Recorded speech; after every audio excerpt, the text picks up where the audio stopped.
So that stuff used to scare me a lot, like to hear at the end of ordinary time leading up to the beginning of Advent, all of those doom and gloom things. And I remember once hearing a homily about how it's not meant to scare us, it's meant to remind us to prepare. Because if we're prepared, it doesn't matter what we face, right? And so I always think of that. And that's, I think, really what the season of Advent calls us to, is this preparation. This episode of Beyond Sunday is sponsored by the PIME Mission Development Projects Program. This Advent, share the joy of the birth of Christ by educating children living in desperate conditions, feeding abandoned babies, or providing a safe learning space for disabled children.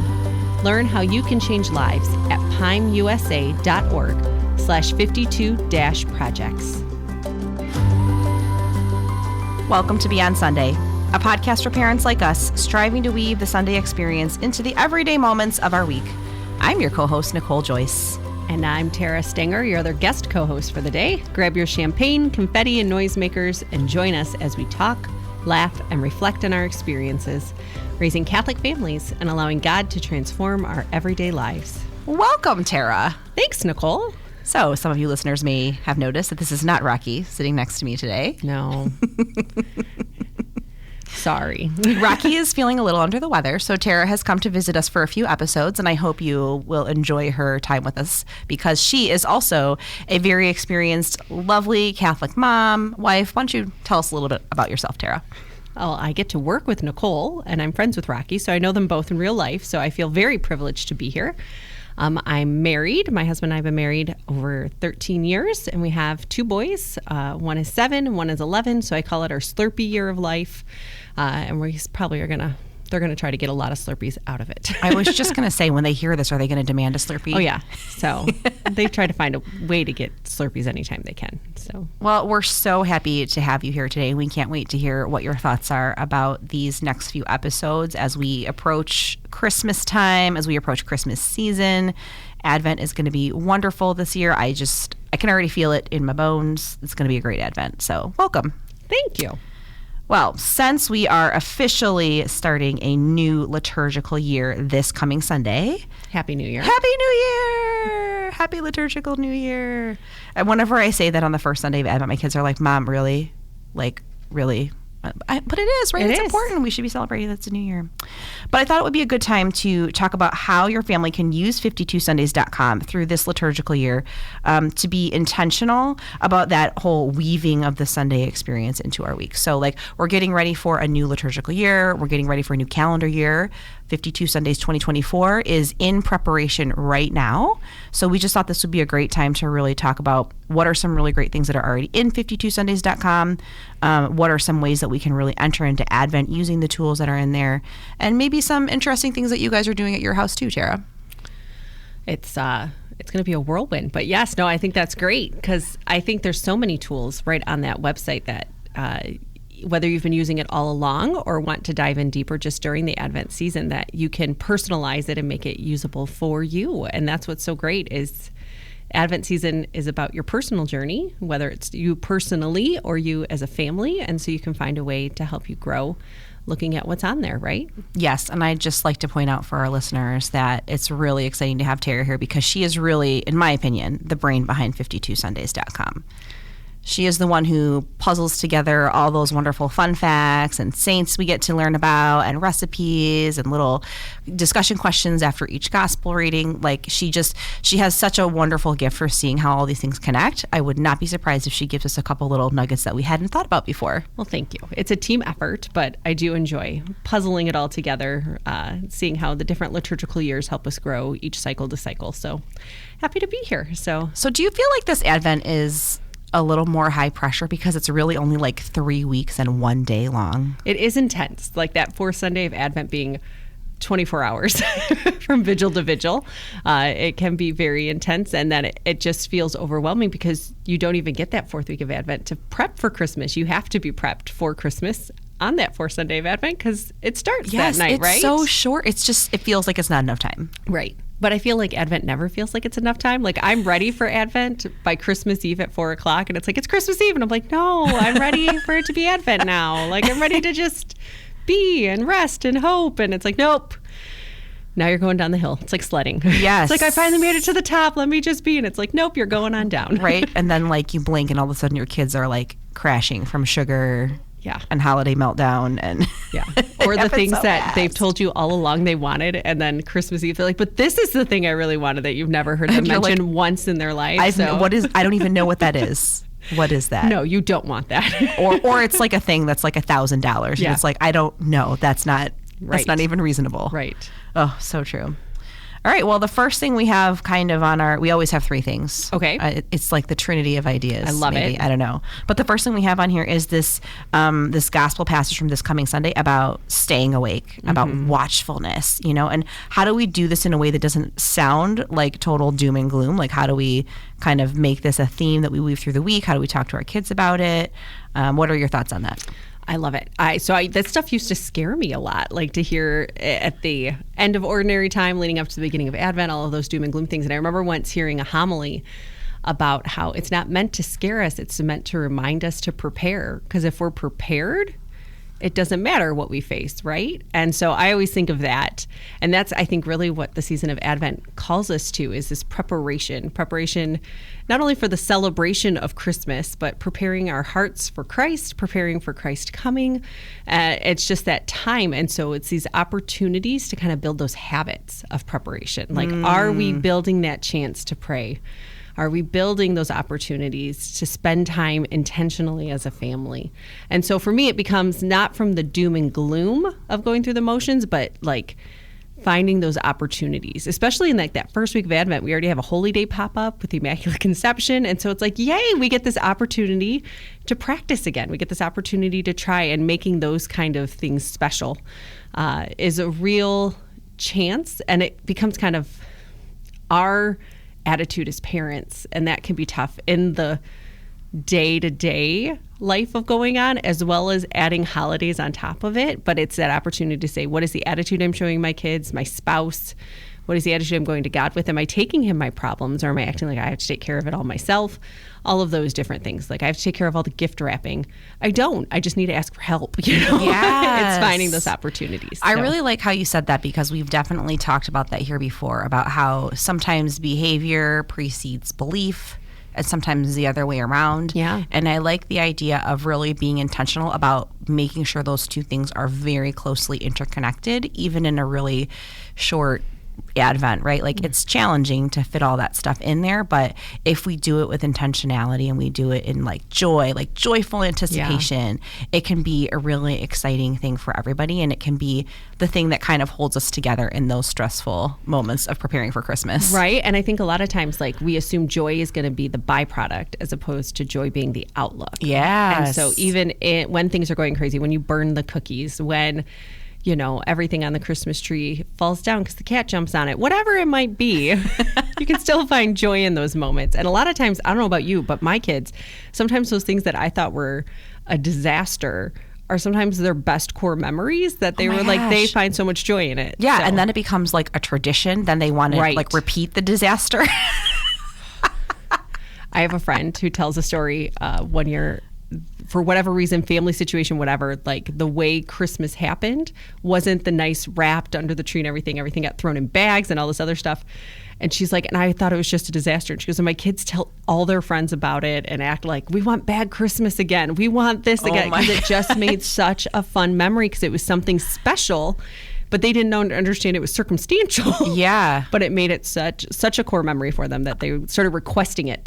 Yeah, that's so real, because I think it might have been like 5 or 6 years ago when we had strep during Christmas. Ooh. And so we were home, like just us in the house on Christmas Day, and didn't go anywhere. And we loved it so much that now we just don't schedule ourselves to go anywhere on Christmas. And it's the best. Like, the kids love it. That's awesome. They eat they just snack all day. We don't actually like make lunch. They stay in their pajamas. They read all their new books, play with whatever they got for Christmas. Everybody just hangs out. It's so peaceful. But it started because it was like disaster. Like, I'm in urgent care on December 23rd getting a prescription for antibiotics kind of situation, No, and I think a lot of us through COVID had those situations had to change. And I know we were worried with my oldest, because he is this is what we do. This is our tradition. And so things had to change. And then the next year he's like, well, can we do that again? That'd be great. And it's like, are you sure? And, for Christmas, Easter, whatever it might be. But, sometimes those things that we see the disaster in, they see real opportunity. And so our outlook really impacts how they embrace it.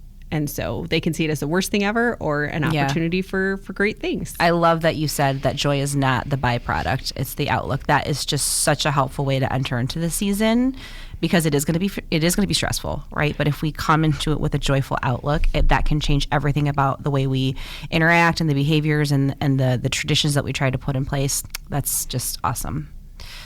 All right, so let's see. Next up, we already mentioned the Immaculate Conception on December 8th, which is a holy day of obligation. Get thee to church. But before that, we have a little feast day for St. Nicholas. Yes. Do you guys practice St. Nicholas feast day in your house? We do practice St. Nicholas's feast day to the point it has to go on the calendar so I don't forget that the Feast of St. Nicholas is coming up. Same. It's more just a gentle reminder. But yes, we do practice St. Nicholas. And it varies year to year. But what's been really cool is watching my kids then go tell their friends about St. Nicholas, especially those that might not practice or know about faith and things like that. It's become this real evangelization moment unintentionally. It's not like I'm like, here's the story of St. Nicholas. You must go tell everybody about it. But instead it becomes this is what happened and this is why. And it's joyful to give to others and da-da-da-da-da. And I can't contain them. So I'm like, take it. So go. You do the shoes. We do the shoes. Okay. Yes. And what do you put in the shoes? Depends on the year. Last year, it may have been, I don't know, Easter bunny gold coins that were left over from St. Patrick's Day. But it depends year to year. So that's record breaking. I've done Halloween candy for sure, but to have something left over from Easter is pretty impressive. It was super fun. But I'm allergic to chocolate, so I tend to also find stuff that's non-chocolate to go in there. We usually do a couple quarters. They get some actual coins. And then usually some kind of like toy or little gift, like a book or like a little activity pad or something like that. And then something St. Nicholas themed, whether it's a sticker. Yes. One year they got a little St. Nicholas ornament.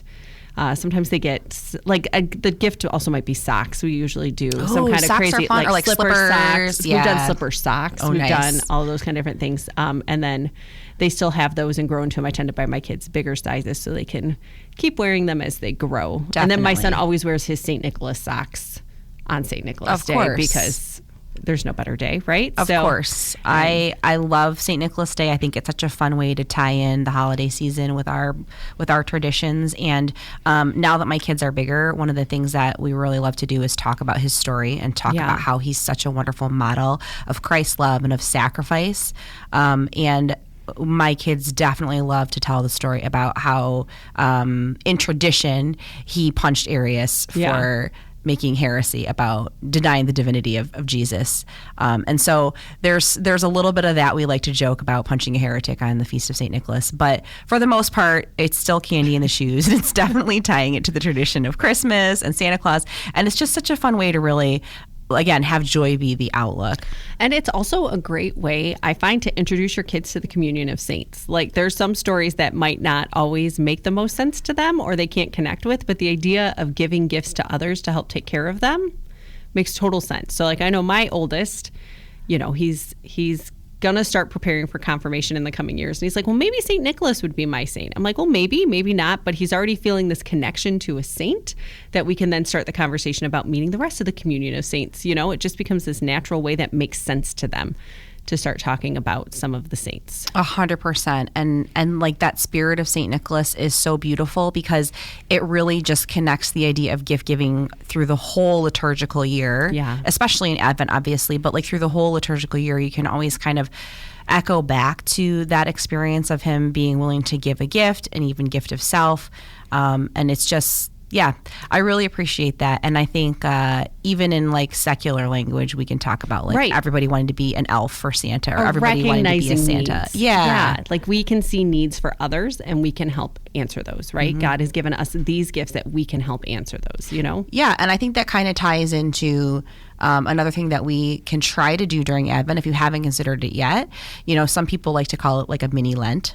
And that's to be sure that you're giving alms during Advent too, that you're entering into prayer and that you're also giving alms. So St. Nicholas is a wonderful spirit and a saint to invoke if you decide to do any type of charity work or corporal works of mercy, or even spiritual works of mercy too, but just doing something where you're giving to others who need it the most. And this is a great time to do it because there's so many opportunities for giving. 100%. And a lot of parishes have like giving trees or different opportunities to serve, whether it's bringing the physical gift or coming help wrap them or different things like that to help give. And those are great ways to involve your kids. Yeah, I think our giving tree actually showed up right before the first Sunday of Advent, so like last week. But we, to be able to take a few tags off the tree, let your kids help you with the shopping. Right. If you decide to adopt a family, have them help pick things out for the kids in the family. If you know how old they are, help them wrap the gifts. Like really getting them involved in that is so meaningful. And it's like that muscle memory of like, I remember going to the store and doing this, and I remember wrapping it and the tape. And right.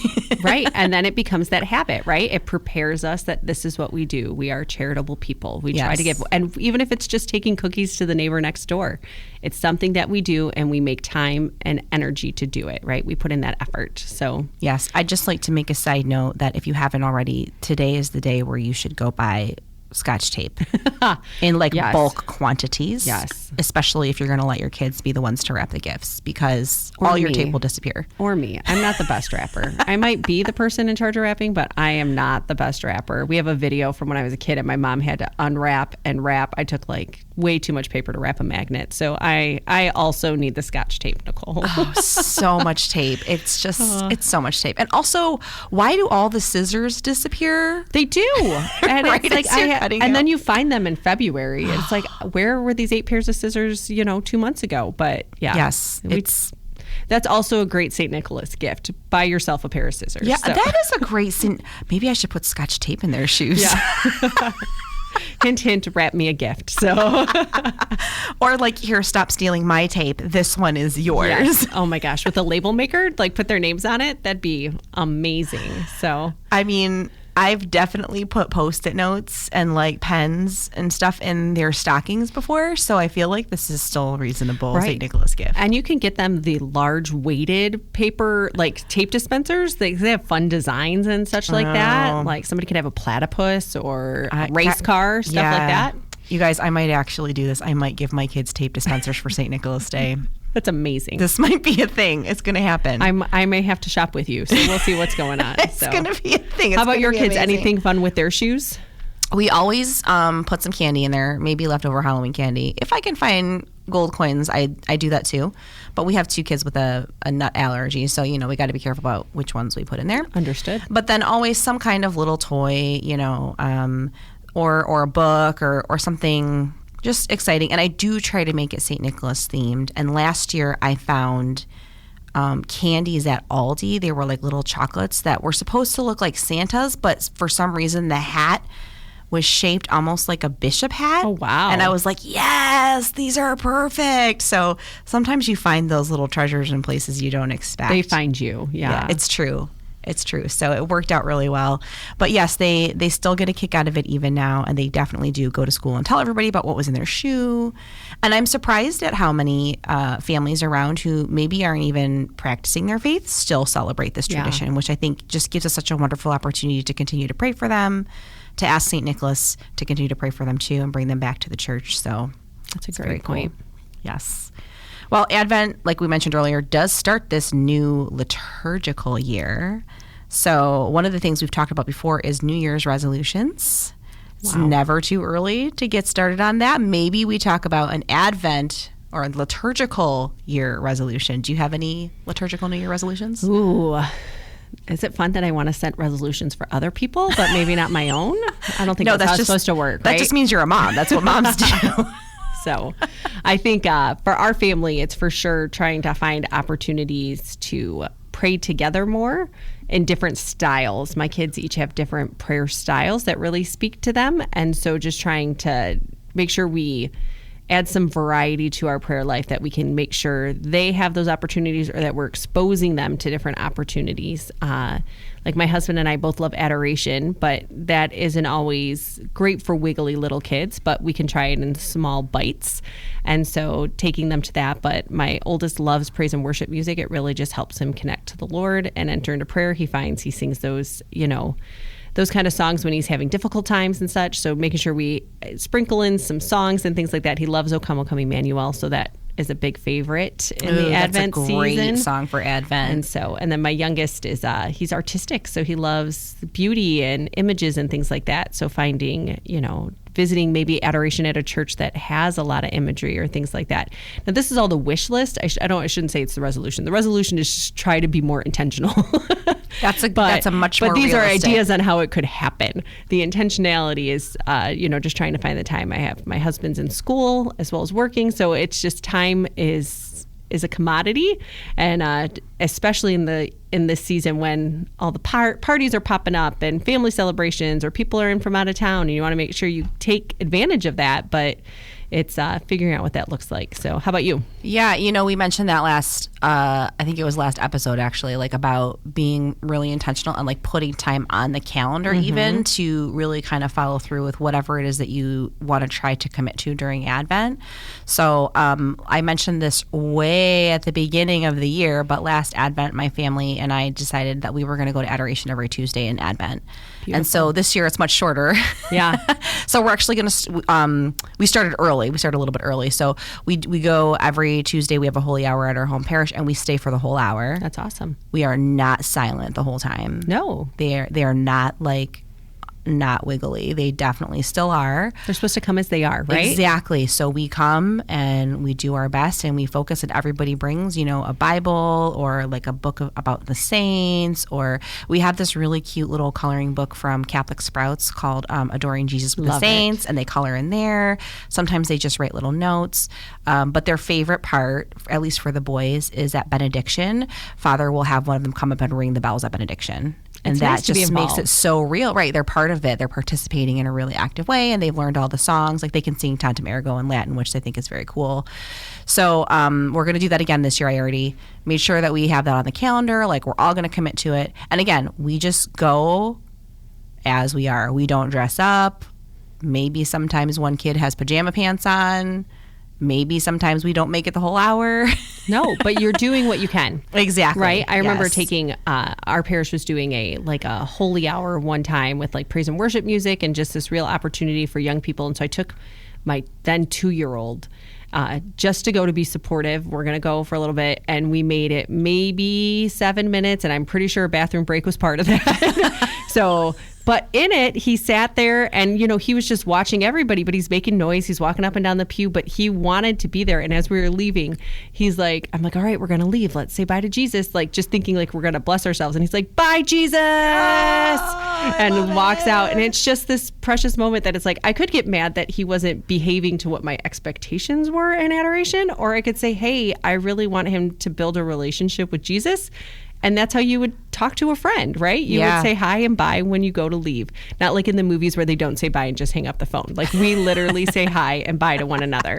And so I remember that as that really changed me to think of how am I acting, and am I coming as I am? What's my posture of prayer? And so it's a real opportunity. And I think in this year of the Eucharistic revival that we're in this parish year, it's a real opportunity just to find chances for us to connect to Jesus in our parishes and our families of parishes and things. And so that's why it's hard to say what we're going to do in Advent, because Advent is a whirlwind. But if we're going to be more intentional, let's find these chances to help our kids grow. My husband and I were just talking about that, right?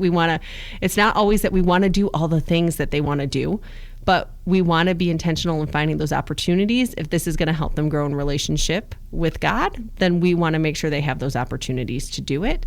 And let's figure out what that looks like. I think that's the hardest thing, right? Even after Advent, when everything starts coming down and all the decorations are done. That makes me sad. It's it makes you sad to think about it already. I know, yeah.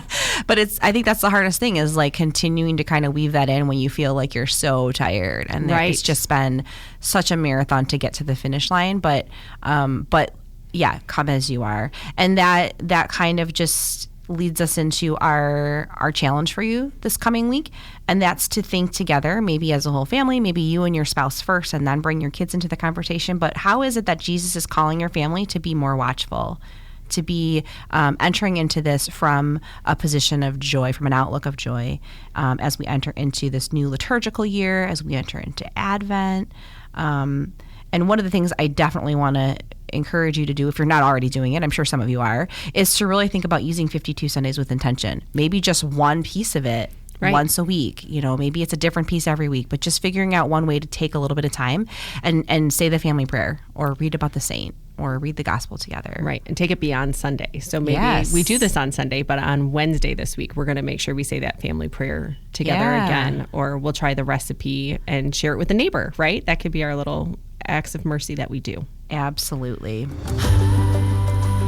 Thank you for listening to Beyond Sunday. We hope your new liturgical year and Advent season is joyful. Find more episodes at 52sundays.com/podcast or subscribe on Spotify, Apple Podcast, or wherever you get your podcast. And don't forget, you can reach us at beyondsunday@aod.org. This episode of Beyond Sunday has been sponsored by the PIME Mission Development Projects Program. This Advent, share the joy of the birth of Christ by educating children living in desperate conditions, feeding abandoned babies, or providing a safe learning space for disabled children. Learn how you can change lives at PIMEUSA.org/52projects.